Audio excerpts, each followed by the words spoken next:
sepasang sayap terentang dari punggungnya, ditutupi sisik merah besar. Dengan kepakan kipas, Graji benar-benar menerobos ruang rahasia seperti badai dan terbang keluar dari surga ke-9. Bahkan dari jauh, ratapan panik Graji masih dapat terdengar. Di ruang rahasia, Lian Xing tercengang di tempat. Dia tergagap, dia benar-benar menjadi anjing terbang. Terlebih lagi, kecepatan terbangnya dapat dikatakan seperti kilat, jauh lebih kuat dari senjata terbang nirvana mereka. Setelah sekian lama, si Graji mulai terbiasa menggunakan sayapnya dan menyalak dengan bangga, "Wakaka. Aku, Dugu Kyuubai, akhirnya menjadi iblis besar yang tak tertandingi." Ia terbang ke sana kemari di angkasa dengan gembira, datang dan pergi bagaikan angin dan secepat kilat. Dalam waktu singkat, ia telah terbang mengitari kota surga selatan yang besar. Setelah cukup bersenang-senang, dia akhirnya kembali ke ruang rahasia. Selain ini, tidak ada keuntungan lain. Graji berkata dengan wajah tertekan, "Ai, mengapa ia ingin tumbuh di tubuhku? Mengapa? Mengapa demikian? Aku benar-benar tidak mengerti. Lian Xing mengepalkan tangannya erat-erat dan melemparkan dirinya ke pelukan Xia Qingchen dengan ekspresi sedih. Dia cemberut dan berkata, "Sialang, lihat anjing sialan ini, dia selalu menggertakku." Dia tahu itu. Begitu anjing mati itu berkuasa, ia pasti akan merasa puas diri. Xia Qingchen dengan penasaran mengamati sayap Grudge dan bertanya dengan heran, itu sebenarnya adalah binatang iblis bersisik. Sungguh tidak terduga. Sepasang sayap yang ditutupi sisik itu jelas berasal dari binatang iblis yang gagal menerobos ke tingkat bulan besar. Grudge sangat cerdas dan mata anjingnya bersinar saat menyelidiki, "Tuan Chen, apakah binatang iblis bersisik itu istimewa? Sepertinya ada banyak di pasaran." Terenggiling, ular, kadal, mereka semua adalah binatang iblis yang bersisik, tidak ada yang istimewa. Tatapan merenung muncul di mata Xia Qingchen. Binatang iblis bersisik memang tidak istimewa. Namun, kapan Anda pernah melihat binatang iblis bersisik yang bisa terbang di langit? Setelah mengatakan itu, Grudge dengan hati-hati mengingat dan menepuk kepala anjing itu. Benar, binatang iblis bersisik biasanya reptil atau hidup di bawah tanah, sedangkan binatang iblis terbang biasanya berbulu panjang. Ia mengusap-usap kakinya dan berkata sambil tersenyum, "Jadi, Tuan Chen, maksudmu sayapku menakjubkan." Bab 1099, kegembiraan yang ekstrim menghasilkan kesedihan. Xia Qingchen mengangguk pelan. Sejauh yang aku tahu, hanya ada segelintir burung bersisik, dan masing-masing dari mereka adalah binatang buas dengan latar belakang yang hebat. Kau memang telah menemukan harta karun kali ini. Wakaka, Grudge begitu gembira hingga mengepakkan sayapnya. Sudah kuduga, aku, Dugu Bubai, adalah seekor anjing yang sangat beruntung. Wahahaha. Ketika Lian Xing mendengar ini, dia merasa semakin sedih. Dia memeluk Xia Qingchen dan terus menangis. Aku benar-benar telah dikalahkan oleh anjing sialan itu. Xia Qingchen mengusap kepalanya dan berkata tanpa daya, kesempatan tidak bisa dipaksakan. Kamu hanya bisa berdoa agar kamu bisa menemui takdirmu sendiri di masa depan. Lian Xing mengangguk patuh. Dia hanya mencari kenyamanan dan tidak ingin memberi Xia Qingchen tekanan tambahan. Dia menoleh dan mendengus, "Anjing sialan, jangan terlalu sombong. Aku adalah tubuh spiritual hampa. Jika aku menemukan kesempatan besar, aku pasti akan lebih kuat darimu. Hehe, kalau begitu aku akan menunggu." Grudge mengangkat leher anjingnya tinggi-tinggi dan menggoyangkan punggungnya. Sayapnya perlahan-lahan masuk ke dalam bulu anjingnya. Dari luar, tidak ada yang aneh. Ia melompat keluar pintu dengan gembira dan tertawa, "Tuan Chen, saya sudah membuat janji dengan beberapa anjing betina di sebelah timur kota hari ini. Saya akan pergi sekarang." Sebagai anjing terbang yang telah terlahir kembali, Grudge tidak dapat menahan diri untuk tidak memamerkan sayapnya. Ia sudah bisa membayangkan tatapan mata pekik dan kekaguman dari segerombolan anjing betina ketika ia terbang ke langit. Namun, saat dia menarik kembali sayapnya, perubahan terjadi. Grudge tak kuasa menahan diri untuk tidak mengeluarkan kentut yang keras dan bau. Gas berwarna kuning gelap yang terlihat oleh mata telanjang keluar dari tubuhnya. Dalam sekejap, ruang rahasia yang sempit itu dipenuhi bau busuk. Entah mengapa, Lian Xing muntah karena baunya dan merasa pusing. Ia merasa seolah-olah dunia berputar. Setelah itu, dia kehilangan keseimbangan dan terjatuh. Untungnya Xia Qingchen menangkapnya tepat waktu. Ia menahan napas dan menggulung lengan bajunya, meniupkan semua udara di ruangan itu keluar dari lubang di atap. Ia membuka pintu tepat waktu untuk membiarkan udara segar masuk. Lian Xing berbaring lemah di pelukan Xia Qingchen. Wajahnya pucat, dan napasnya cepat. Sulit baginya untuk membuka matanya. "Sialang, ada apa denganku? Kenapa aku merasa sangat tidak nyaman?" Raut wajah Xia Qingchen menjadi suram. "Itu karena kamu telah diracuni." Dia mengeluarkan setengah botol obat yang dapat mengisi kembali energi seseorang dan memberikannya padanya. Baru saat itulah pusing Lian Xing mereda. Namun, tubuhnya masih lemah, dan dia bersandar tak berdaya di pelukan Xia Qingchen. "Diracuni, tapi aku hanya mencium bau kentut Grudge." Lian Xing terkejut. Xia Qingchen menatap Grudge, yang memiliki wajah seperti anjing yang tampak bingung. "Sepertinya ada saatnya aku salah. Grudge, rentangkan sayapmu dan kemudian tarik kembali." Xia Qingchen berbicara.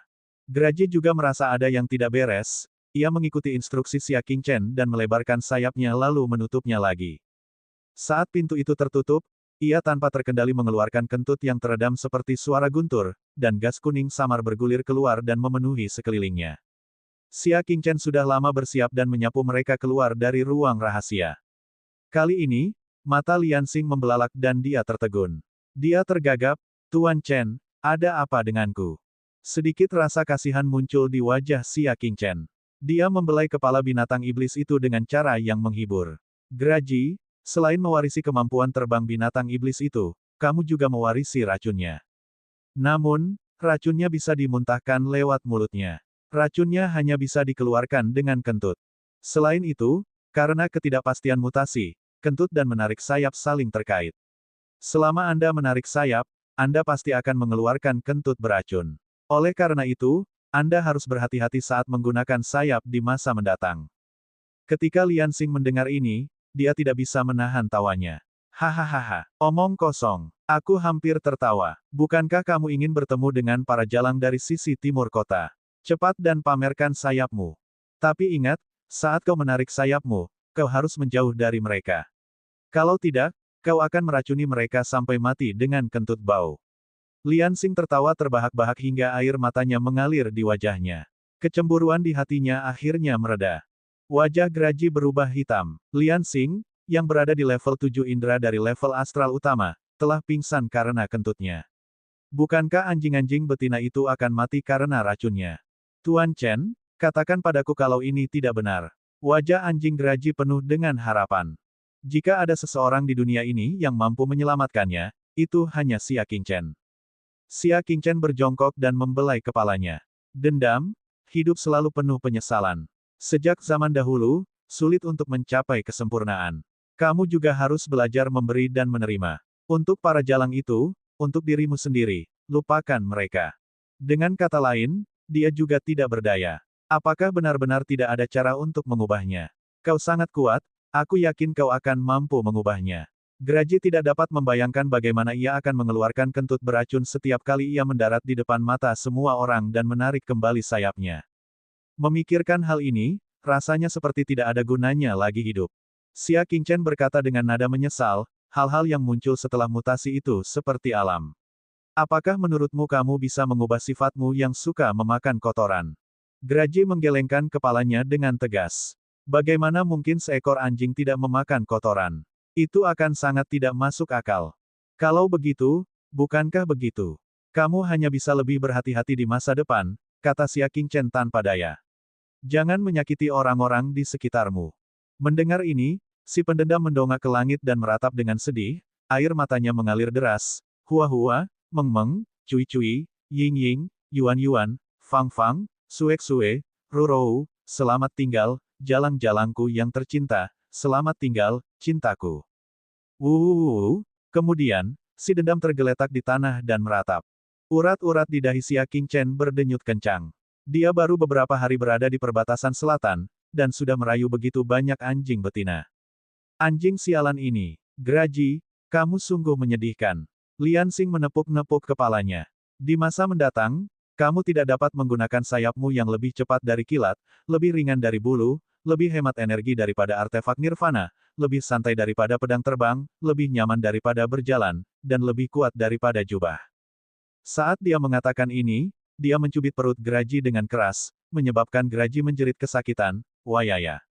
Dasar bocah nakal, kau bukan manusia. Aku sangat menderita dan kau masih saja menindasku." Bibi bisa menahannya, tapi paman tidak bisa. Ia menyeka air matanya dan melompat untuk menggigit Liansing. Liansing menggerakkan kakinya sedikit dan menutup mulutnya saat ia berlari. "Ayo, kejar aku."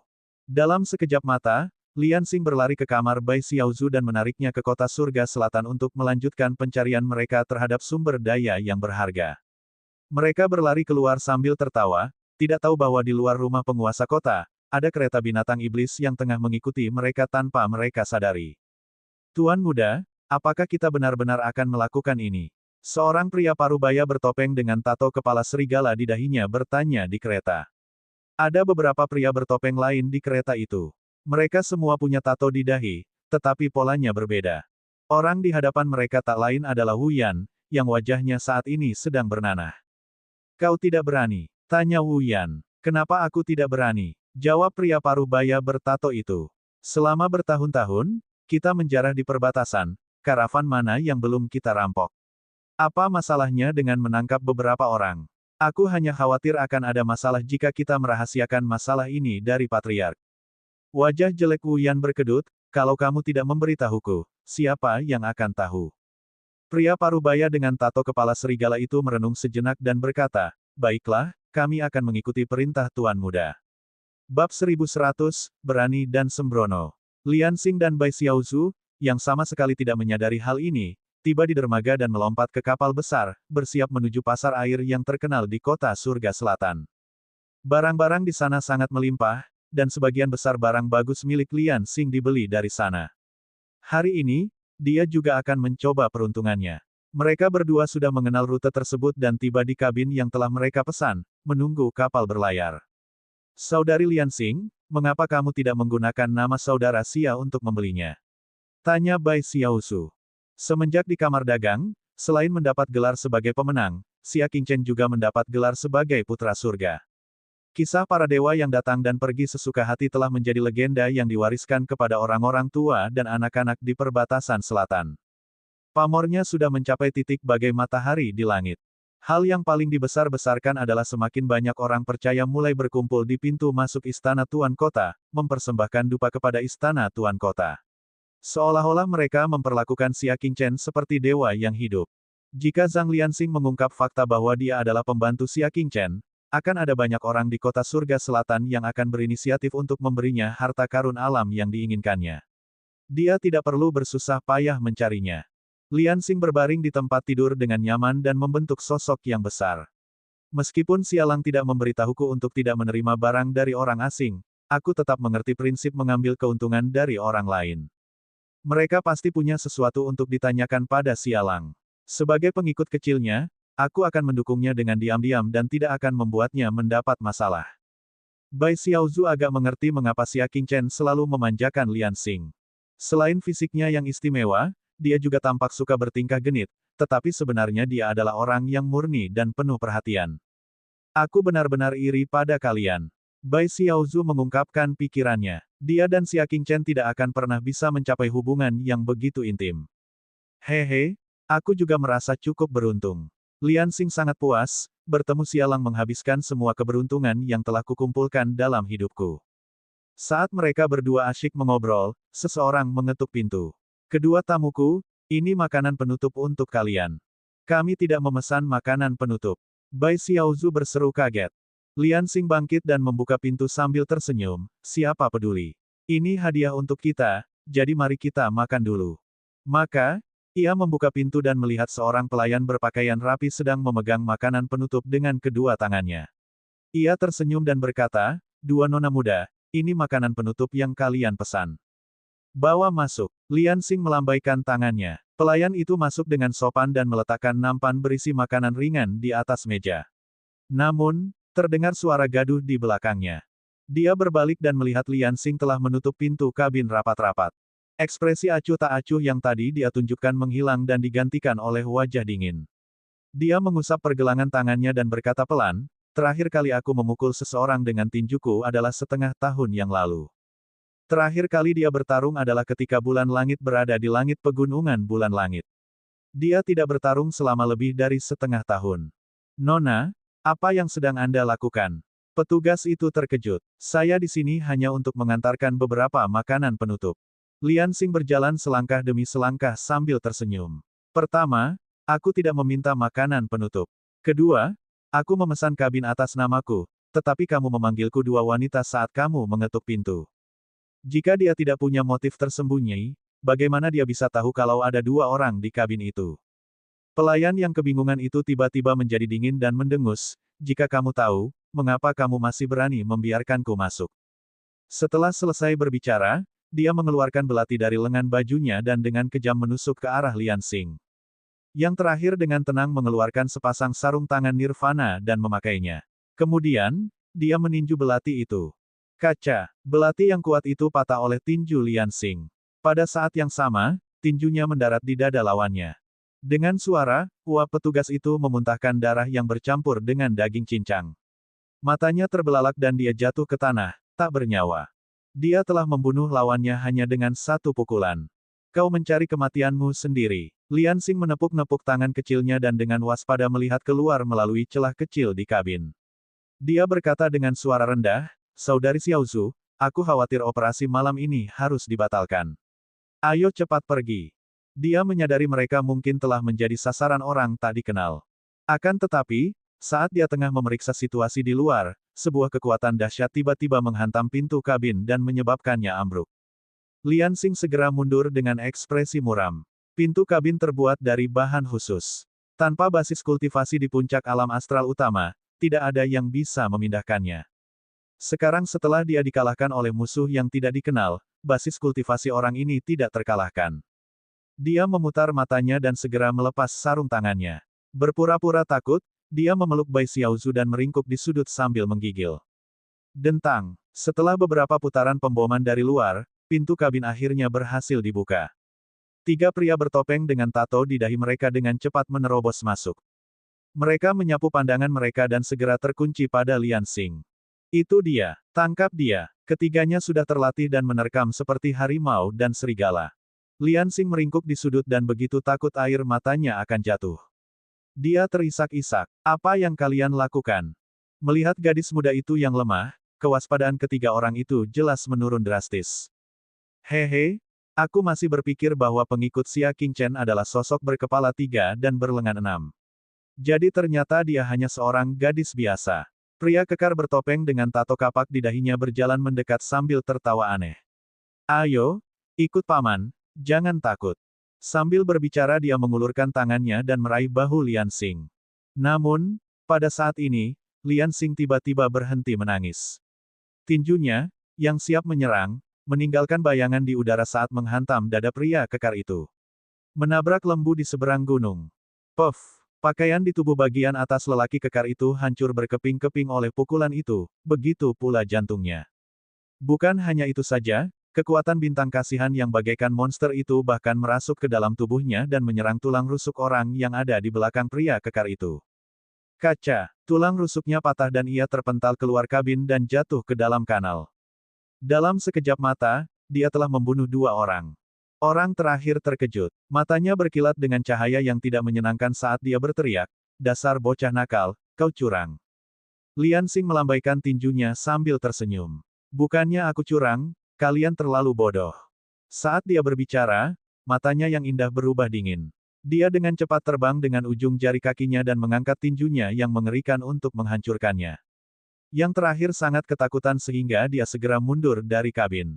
Lian Xing mengejarnya saat dia melompat keluar kabin. Akan tetapi, saat dia bergegas keluar dari kabin, sebuah tangan pucat penuh bekas luka terulur tanpa peringatan dan mencengkeram tenggorokan Lian Xing. Seorang pria kekar dengan tato serigala hijau di dahinya perlahan berjalan keluar dari sisi pintu. Ternyata bukan ketiga pria bertopeng itu yang telah meledakkan pintu kabin, tetapi dia.